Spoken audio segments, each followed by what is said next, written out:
Hi everyone, আজকে আমাদের আলোচ্য বিষয় মোর টু মিলে মেশিন কনভার্টার। ঠিক আছে, আমরা কিভাবে একটা মেশিনকে মোর থেকে মিলেতে কনভার্ট করতে পারি।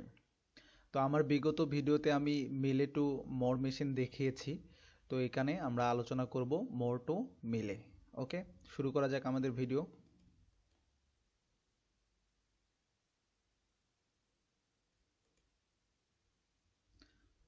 এটা একটা স্টেট ডায়াগ্রাম। তো স্টেট ডায়াগ্রাম দেখে কি আমরা কিছু বুঝতে পারছি? এই স্টেট ডায়াগ্রামটা কিসের? স্টেট ডায়াগ্রামটা মোর মেশিনের। কেন আমরা মোর মেশিনের স্টেট ডায়াগ্রাম বলবো এটাকে? কারণ মোর মেশিনের স্টেট ডায়াগ্রামের যে কোয়ালিটি সেটা হচ্ছে যে এর স্টেটের সাথেই এর আউটপুটটা দেয়া থাকে। তো আমরা স্টেটের সাথে আউটপুটটা দেখতে পাচ্ছি, সো এটা একটা মোর মেশিনের স্টেট ডায়াগ্রাম। তো এই স্টেট ডায়াগ্রাম থেকে আমাদের ফার্স্ট অফ অল কি করতে হবে? প্রথমে আমাদেরকে টেবিলে সেটাকে ইমপ্ল্যান্ট করতে হবে। তো আমরা সেটাকে টেবিলে ইমপ্ল্যান্ট করি।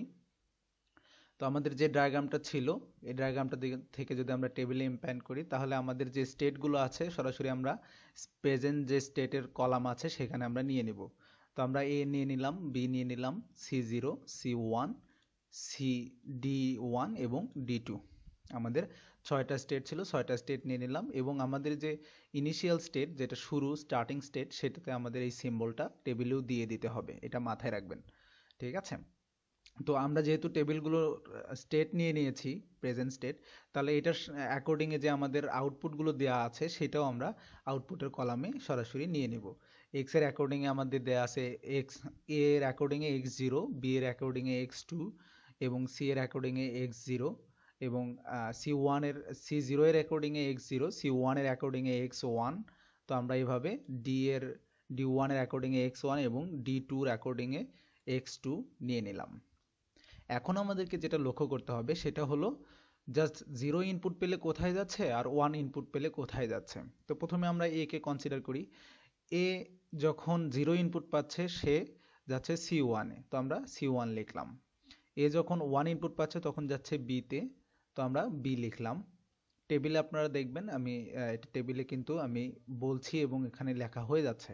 ঠিক আছে, এখন আমরা বি কে কনসিডার করি। বি যে রো আছে সেটাকে B0 পাইলে গিয়েছে C0 তে, C0 লিখলাম এবং B1 পেলে গিয়েছে D1 এ, D1 লিখলাম।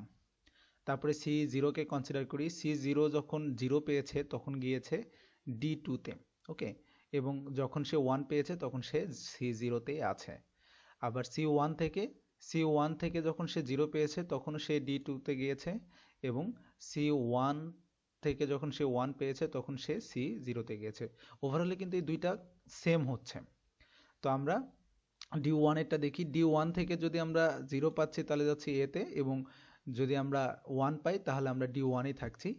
এবং D2 যদি আমরা কনসিডার করি, D2 থেকেও আমরা 0 পাইলে এটা কিন্তু সেমই হবে। D2 আমরা এখানে স্টেট ডায়াগ্রামেও দেখতে পারেন, 0 থেকে আমরা যখন 0 ইনপুট পাচ্ছি তখন যাচ্ছে আমরা এ তে, এবং যখন আমরা 1 পাচ্ছি তখন যাচ্ছি D1 এ। ওভারঅলে কিন্তু D1 এবং D2 যে টেবিল সেটা কিন্তু সেমই আসছে। ওকে, তো আমাদেরকে অনেক সময় কোশ্চেনে হয়তো বা স্টেট ডায়াগ্রাম দেয়া থাকবে, সেখান থেকে আমাকে টেবিল ইমপ্ল্যান্ট করতে হবে, অথবা কোশ্চেনে টেবিলটাও দেয়া থাকতে পারে যে এই টেবিল থেকে আপনারা মোর মোর মেশিনের এই টেবিল থেকে মিলে মেশিনটা মানে ডায়াগ্রামটা আঁকান। ঠিক আছে, স্টেট ডায়াগ্রামটা। তো তখন আপনাকে ওই টেবিল থেকে শুধু ইমপ্ল্যান্ট মানে নেক্সট টেবিলে পরিবর্তন করলেই হবে, সেটা আমরা দেখছি। তো এই গেল আমাদের স্টেট ডায়াগ্রাম থেকে টেবিলকে বানানো, টেবিল তৈরি করা। তো আমরা এখন এই মোরের টেবিল থেকে কিভাবে আমরা মিলের টেবিলে এটাকে ইমপ্ল্যান্ট করব সেটা একটু দেখি। তো সেটা খুবই ইজি। আমরা এখানে যে স্টেটগুলো দেয়া আছে, এখানে 6টা স্টেট দেয়া আছে। কমন যেগুলো আছে লাইক C0, C1, সেগুলোকে আমরা একটা করে নেব। ঠিক আছে, ডবল দেয়া আছে, আমরা এখানে কমন করে সেটাকে একটা করে নেব, like A, B, C, D। ওকে, এবং এতে আমরা স্টার্টিং সিম্বলটা দিয়ে দিব। এবং এখন আমাদের আউটপুট এখানে একটা, আর এখানে আমাদের আউটপুট দুইটা। ঠিক আছে, এখন এটা আমরা কিভাবে বিবেচনা করব?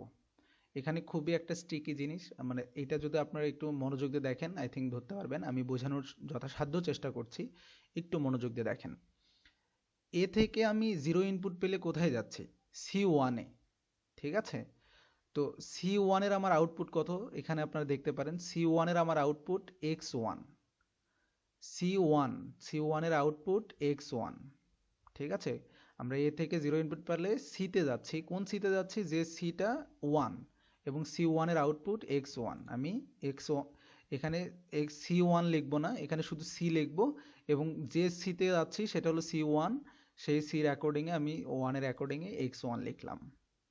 আবার এ থেকে আমি বিতে যাচ্ছি, বি আমার একটাই আছে, বির কোনো আমার ডাবল ফর্ম নেই, তো বি এর আউটপুট x2, এই যে দেখেন বি এর আউটপুট x2, আমি বি এর অ্যাকর্ডিংয়ে আউটপুট x2 লিখে দেব। ওকে, এখন আবার বি থেকে আমি সিতে যাচ্ছি, কোন সিতে যাচ্ছি, C0, এখানে কিন্তু C0 দেয়া আছে, আমি এর আগের বারে C1 এ গিয়েছিলাম, এখানে C0 এর আমার আউটপুট কত, x0, আমি এখানে C লিখবো নর্মালি এবং সেটার আউটপুট লিখবো x0, ঠিক আছে। এখন আমি D1 এ আসছি, বি থেকে 1 পেলে আমি D1 এ আসতেছি। তো এখন এই D1 এর আউটপুট কত, কোন ডি, এটা D1, যে D1 এর আউটপুট আমার x1, তাহলে আমি D লিখলাম এবং তার অ্যাকর্ডিংয়ে x1 লিখলাম। ওকে, এখন আমি C আমার দুইটা আছে, আমি প্রথমে C0টাকে দেখি, C0 থেকে আমি 0 পাইলে কোথায় যাচ্ছি, 0 ইনপুট পাইলে আমি D2 তে যাচ্ছি, D2 এর আউটপুট কত, x2, তাহলে D লিখলাম এবং কোন D2, তাহলে সেটার আউটপুট x2। ওকে, তো এখন C0 থেকে আমি 1 পেলে কোথায় যাচ্ছি, C0 থেকে 1 পেলে আমি C0 তেই থাকছি, তো আমি এখানে নর্মালি C লিখবো আর C0 এর আউটপুট কত আমার x0, আমি x0 লিখবো। এখন এইটা কিন্তু আমার দুইটা সেম, দেখেন D2 এবং C0, তো আমার সির অ্যাকর্ডিংয়ে কিন্তু মানে যদি আমি বিবেচনা করি আমার কিন্তু এইটাই আসবে, ঠিক আছে, সেই জন্য আমি কিন্তু একটা নিয়েছি, এখানে কমন করে নিয়েছি। আচ্ছা, ডি এর বেলাতে দেখি, আপনারা যদি ওইটাতে কোনো কিছু বোঝার বাকি থাকে ডিতে সেটা কাভার হয়ে যাবে আই থিঙ্ক। তো ডিও আমার দুইটা আছে, আমি D1 কে কনসিডার করছি, D1 0 পেলে এ তে যাচ্ছে, আমার এ একটাই আছে, এর অ্যাকর্ডিং আউটপুট 0, আমি এ লিখলাম এবং সেটা অ্যাকর্ডিং আউটপুট x0 লিখলাম। এবং D1 থেকে আমার 1 ইনপুট পেলে D1 এ যাচ্ছে এবং D1 মিনস যে ডির আউটপুট x1, তাহলে আমি D লিখলাম এবং সেটার আউটপুট x1 লিখলাম। ওকে, তো আমার D2 যদি আমি কনসিডার করি, সেটা একটু দেখেন, 0 পেলে কোথায় যাচ্ছে, এ তে যাচ্ছে, তো এর আউটপুট কি, x0, ওকে, এ x0, এবং D2 থেকে 1 পেলে কোথায় যাচ্ছে, D1 এ যাচ্ছে, ওকে, D এবং D1 এর আউটপুট x1। ওভারঅলে কিন্তু আমার দুইটা যদি আমি দেখি, তাহলে আমার দুইটার ক্ষেত্রেই D কিন্তু একই আসছে, তার মানে এখানে D1 আর D2 এর ক্ষেত্রে আমি একটা D লিখলেই হচ্ছে, তেমনি C0 এবং C1 এর ক্ষেত্রেও আমি একটা C লিখেছি। তো আশা করি বুঝতে পেরেছেন কিভাবে এই টেবিল থেকে আমরা মিলের টেবিলটা কনভার্ট করলাম। ভিডিওটা একটু আবার ব্যাকে নিয়ে আবার দেখবেন, আশা করি বিষয়টা ধরতে পারবেন। তো আমরা নেক্সট স্টেপে চলে যাই, সেটা হলো আমাদের মিলের যে টেবিল আমরা পেলাম সেখান থেকে আমাদের স্টেট ডায়াগ্রামটা আঁকাতে হবে। এটা খুব ইজি, আমাদের 4টা স্টেট আছে, আমরা 4টা স্টেট এখানে নিয়ে নিলাম, এ বি সি ডি। ওকে, এখন আমাদের যেটা করতে হবে, সে 0 পেলে কোথায় গিয়েছে, সিতে গিয়েছে, ওকে, এবং সেটার আউটপুট x1। আমরা জানি মিলে মেশিনের যে যে ইনপুট থাকে তার অ্যাকর্ডিংয়েই ওখানে আউটপুটটা মেনশন করা থাকে, তো আমরা সি এর সাথে আমরা তার আউটপুটটা দিয়ে দিলাম এবং 1 পেলে কোথায় যাচ্ছে, বিতে, এবং আউটপুট x2, ঠিক আছে, 1 পেলে সে বিতে যাচ্ছে, আউটপুট x2। এভাবে বি যদি আমরা কনসিডার করি, বি থেকে 0 পাইলে সিতে যাচ্ছে এবং আউটপুট x0, এবং বি থেকে 1 পাইলে ডিতে যাচ্ছে, আউটপুট x1, এবং সি যদি কনসিডার করি, সি থেকে 0 পাইলে ডিতে যাচ্ছে, আউটপুট x2, এবং সি থেকে 1 পাইলে কোথায় যাচ্ছে, সিতেই থাকছে, আউটপুট x0। ওকে, এবং ডি থেকে 0 পাইলে এতে যাচ্ছে, ওকে, এতে গেল এবং আউটপুট x0, এবং ডি থেকে 1 পাইলে ডিতেই থাকছে, আউটপুট x1। তো আমাদের ডায়াগ্রামটা হয়ে গেল খুব ইজিতেই। তো আমরা এখানে স্টার্টিং সিম্বলটা দিব, কারণ এ থেকে আমাদের শুরু হয়েছে, এখানে টেবিলে সেটাও দেয়া আছে, আমরা এখানে স্টার্টিং সিম্বলটা দিয়ে নিলাম। তো আমাদের মূলত এই হলো মিলে মেশিনের স্টেট ডায়াগ্রাম পেয়ে গেলাম। আমাদের প্রথমে ছিল একটা মোর মেশিনের স্টেট ডায়াগ্রাম, সেখান থেকে আমরা মিলে মেশিনের স্টেট ডায়াগ্রামটা পেয়ে গেলাম। ওকে, আশা করি বুঝতে পেরেছেন। যদি না বোঝেন তাহলে আমাকে নিচে কমেন্ট করবেন, আমি আপনাদের পাশে আছি, উত্তর দেওয়ার চেষ্টা করব। আর ভালো লাগলে লাইক দিবেন, যদি মনে হয় তাহলে সাবস্ক্রাইব করবেন।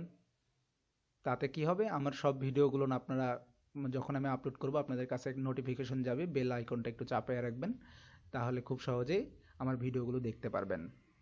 ওকে, ভালো থাকবেন, সুস্থ থাকবেন, এই কামনায় আজকের মতো এখানেই